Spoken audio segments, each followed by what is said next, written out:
de Christ, la sagesse, l'intelligence. Écoute-moi bien.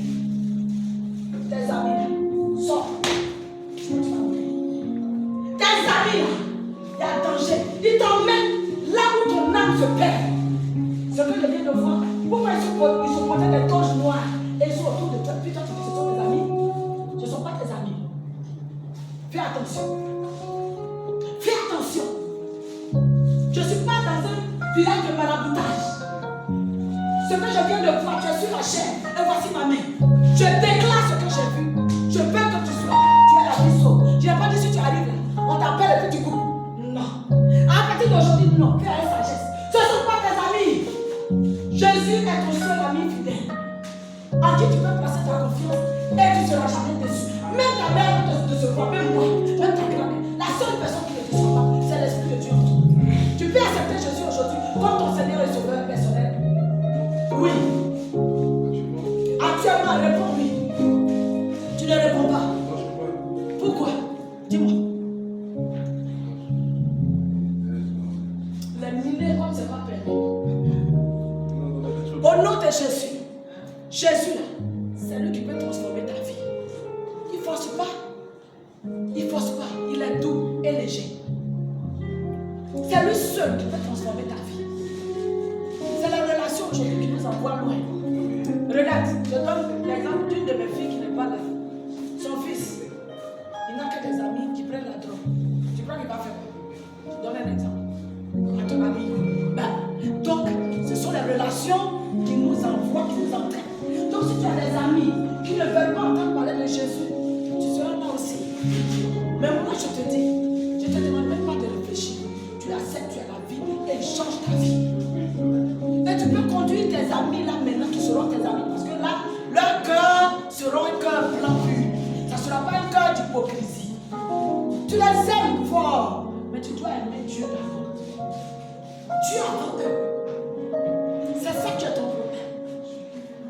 Les amis que nous avons, les causeries que nous avons, c'est ce qui nous entraîne loin. Est-ce que tu me comprends, mon fils? Je ne suis pas là pour te tuer, je ne suis pas une secte. C'est un ministère de la délivrance. Je suis parti apprendre. Et ce n'est pas pour prendre la tête des gens pour mettre ici. Tu comprends? Il y a des personnes, effectivement, qui ont des esprits, qui les empêchent d'émerger. La nuit, c'est là qu'ils voient des gens. C'est la nuit, ils voient des femmes avec qui ils vont coucher. C'est la nuit, ils voient des hommes. C'est les esprits, c'est pas la prière. On peut vaincre ça. C'est pas sacrifice au bord, ça ne peut rien faire. Quand on prie, tu crois, Dieu éloigne tous les mauvais esprits loin de ta vie. Tu as déjà rêvé, tu es dans l'eau. Et si l'esprit des eaux mine ta vie, c'est lui qui te dit de refuser. Et tu connais l'esprit des eaux, comment il fonctionne? T'expliquer.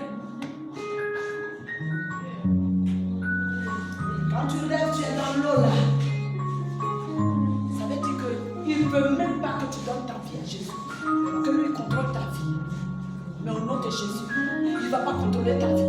Dieu va contrôler ta vie. Et puis tu seras grand, tu seras élevé.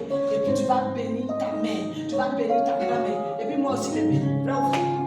Si tu es béni, tu vas venir avec des cadeaux. Mais ce n'est pas là mon problème. C'est ta vie propre qui m'intéresse déjà. Mais comme tu es venu ici, j'ai besoin de ta délivrance. Répète ce que je vais dire. Toi, tu répètes. Je confesse de ma bouche le Seigneur Jésus qui s'est donné à la croix. Regarde comment tu es beau, un beau sourire. Seigneur Jésus, la façon petit comme ça. Oh, mon petit-fils est sauvé. Lui, Parle fort. Le diacre, Jésus est plus fort que lui. Je confesse de ma bouche le Seigneur Jésus qui s'est donné à la croix. Il est mort le 3e jour. Il a été ressuscité d'entre les morts. Et il m'a donné la vie. Toi, Satan, je ne t'appartiens plus. J'appartiens désormais à la famille de Jésus-Christ. C'est lui qui va transformer ma vie. C'est Dieu qui transforme ma vie. Mais pas un homme, pas un marabout, pas un esprit. Vous, esprit méchant, esprit des eaux, je divorce avec toi. Je ne veux plus que tu vas aller te coucher. Tu feras certaines choses. Il ne faut pas avoir peur. Aujourd'hui, Seigneur, je mets fin à tout esprit de peur dans sa vie au nom de Jésus. Au nom de Jésus, Seigneur, sauve sa vie. Seigneur, sauve sa vie. L'éternel, tu l'as créé pour te servir. s'opposer à toi. Que l'honneur et la gloire te reviennent, Seigneur. Amen, amen. On va l'accueillir. Nous, on va t'accueillir. Quand tu as Jésus là, c'est pas toi seul. Il y a des personnes là, ça les rend lourds. Tu as vu, ils ne sont pas venus. Ils sont partis. Tu ne peux pas être en Jésus et puis tu t'en en boîte pour venir. Boîte là-bas de vrai ou faux. C'est comme ça. La vie, c'est un choix. Il faut choisir le bon chemin. On va l'accueillir rapidement. Alléluia. Comment tu t'appelles, mon petit-fils? Daniel. Prophète. Je déclare. Prophète Daniel. Tu as vu ce qui s'est passé? Le lion. Je comprends pourquoi. Le Seigneur l'a délivré. Amen. Et puis lui, il dit, il ne mange pas n'importe quoi. Pendant que les gens mangeaient les viandes, tout ça, il dit que non, lui c'est le légume. Il est à part. Et puis Dieu s'est révélé à lui. C'est lui qui a dit, tu es le maître des temps et des circonstances. Toi, tu es prophète. Et puis tu pries pas Dieu pour que le prophète, qui tu es, tu puisses démontrer sur le terrain. Je déclare que tes pieds sont bénis. Amen. Je déclare que ton âme est bénie. Amen. Je déclare qu'à côté d'aujourd'hui, quand tu vas, que tu sois sélectionné. Au nom de Jésus. On l'accueille. On l'accueille Daniel.